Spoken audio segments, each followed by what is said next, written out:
What up guys? Queen Church Balloons.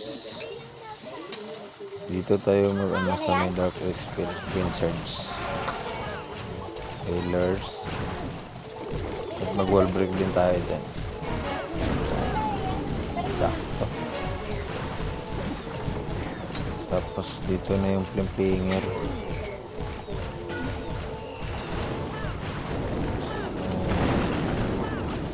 Sakto.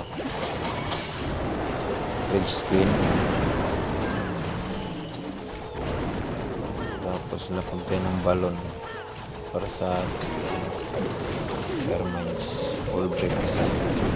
Yo, sakto yung wall break natin dun.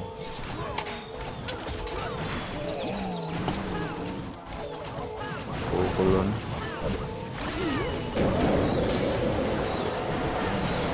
Ayun, bawasan yung isang healer natin. Hindi na lagyan ng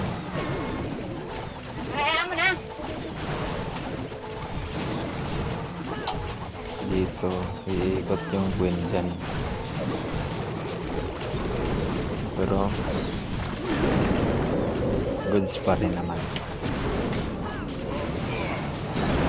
Kasi yung wall breaker doon pumunta, hindi pumasok. Kasi nandun na plus. Dito maglapag tayo ng minion prince para po pamatay sa enemy queen.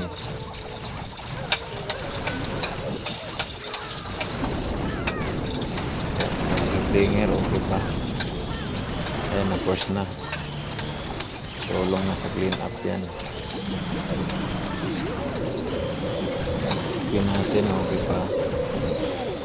Umiikot. Labalos na tayo dyan. Sama natin si Warden.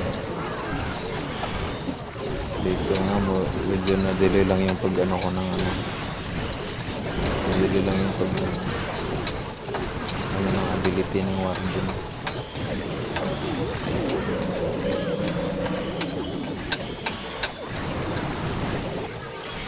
Tapos yan, clean na lang yan. Sipin natin, all goods pa. Kaya mag-bridge tayo dyan para lumili si Queen. Sabi press sa town hall. All goods, giant arrow. Kuha na. Yung pang clean up natin, hindi na nalapag.